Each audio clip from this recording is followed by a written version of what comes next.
మీ business ఏదైనా మీ ఊర్లో promotion చేయాలంటే అది సుమన్ టీవీతోనే సాధ్యం. ఇప్పుడే సంప్రదించండి. కాంగ్రెస్ పార్టీ కార్యకర్తలకు, నాయకులకు, సిపిఐ సిపిఎం కార్యకర్తలు, నాయకులకు, మల్లెల ఫౌండేషన్ సభ్యులకు ప్రతి ఒక్కరికి నమస్కరించుకుంటున్నాను.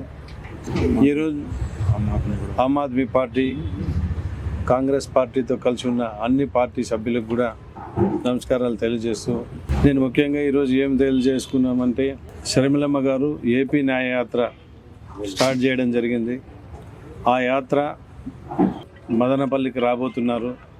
కాంగ్రెస్ పార్టీ రాష్ట్ర అధ్యక్షురాలు షర్మిల మేడం గారు. ఆ కార్యక్రమాన్ని ప్రతి ఒక్కరు కూడా విజయవంతం చేయాలి. మేడం గారు పీలేరు కార్యక్రమం ముగించుకున్న వెంటనే వయా సిటిఎం ద్వారా సిటిఎం, ఆరోగ్యవరం, తర్వాత ఆర్టీసీ బస్టాండు, ఈ సిటిఎం రోడ్లో వచ్చి టౌన్ హాల్ సర్కిల్ నుంచి బెంగళూరు బస్టాండ్ చేరుకుంటారు. అక్కడ వెహికల్ మీద నుంచి కూడా ప్రసంగాన్ని చేస్తారని కూడా తెలియజేస్తున్నాను. ప్రజలందరూ కూడా ఆలోచించి, అందరూ గమనించి ఈ యాత్రని విజయవంతం చేయాలని కోరుకుంటూ ఇలా తీసుకుంటాం. బీజేపీ దాని మిత్ర పక్షాలను ఓడించాలనేటటువంటి లక్ష్యంతో ఇండియా కూటమి ఏర్పడింది. ఈ రాష్ట్రంలో కాంగ్రెస్ పార్టీ, సిపిఐ, సిపిఎం, వామపక్షాల పార్టీతో పాటు ఆమ్ ఆద్మీ పార్టీ కూడా ఈ ఇండియా కూటమిలో కలిసి ఉంది. ప్రధానంగా ఈరోజు రాష్ట్రంలో బీజేపీతో కూడినటువంటి తెలుగుదేశం, జనసేన, ఎన్డీఏ కూటమి ఈరోజు రాష్ట్రాన్ని ద్రోహం చేసినటువంటి బీజేపీని అంటగాగుతూ గెలిపించాలని చెప్పేటటువంటి కుట్రలు ప్రజల్ని మభ్యపెట్టడానికి ప్రయత్నం చేస్తూ ఉన్నారు. కాబట్టి రెండో వైపున మతోన్మాద చిచ్చును రగిలించి ప్రజల్ని నిలువున చీల్చాలని చెప్పి బీజేపీ చేస్తున్నటువంటి కుట్రలలో ఈరోజు ఎన్డీఏ అజెండాతో వస్తూ ఉంది. కాబట్టి దాన్ని ఓడించాలని, అదేవిధంగా ఈ రాష్ట్రంలో నిరంకుశత్వ పాలనని కొనసాగిస్తూ బీజేపీతోనే అంటగాగుతున్నటువంటి బీజేపీ విధానాలను యాజ్ ఇట్ ఈజ్గా అమలు చేస్తున్నటువంటి వైసీపీని కూడా ఓడించాలనేటటువంటి లక్ష్యంతో ఈరోజు ఎన్నికల్లో ఈ ఇండియా కూటమి పోతా ఉంది.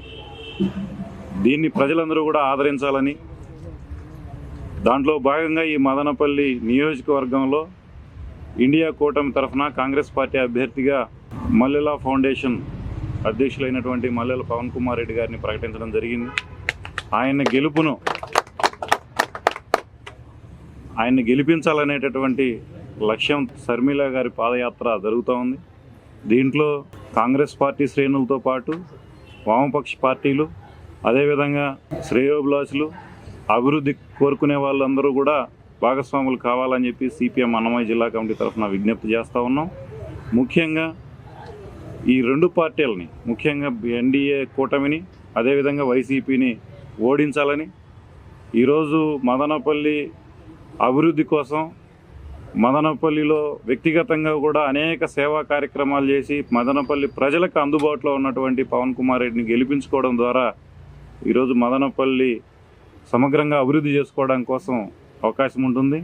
ఇప్పటికే మదనపల్లి ప్రజల సమస్యలతో పాటు దీని అభివృద్ధి కోసం పోరాడుతున్నటువంటి వామపక్షాలు కూడా కలిసి ఉన్నాయి. కాబట్టి ప్రజలందరూ కూడా ఆశీర్వదించాలని చెప్పి మేము కోరుతున్నాం.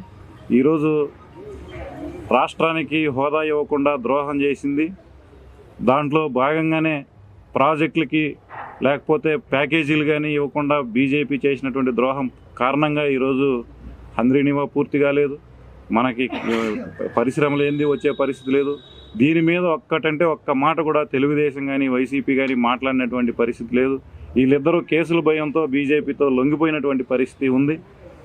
ఈ ఎక్కడ జైలుల్లో ఉండాల్సి వస్తుందని చెప్పేటటువంటి భయంతో ఈరోజు రాష్ట్ర ప్రయోజనాలని పూర్తిగా బీజేపీ కాళ్ళ దగ్గర పెట్టేసినటువంటి పరిస్థితి. దాంట్లో భాగంగా ఈ మూడు పార్టీలు చేసిన దాంట్లో భాగంగా ఈరోజు మదనపల్లి తీవ్రమైనటువంటి కరువు ఎదుర్కోవాల్సినటువంటి పరిస్థితి. నీటి సమస్య, తాగునీటి సమస్య పరిష్కారం కాక హంద్రీనివాకు నిధులు లేక ఇబ్బందులు పడుతున్నాం. ఏప్రిల్లోనే ఈరోజు నీళ్లు లేనటువంటి పరిస్థితి వచ్చేసిందంటే దీనికి ఈ పాలక పార్టీలు చేసినటువంటి దుర్మార్గమే.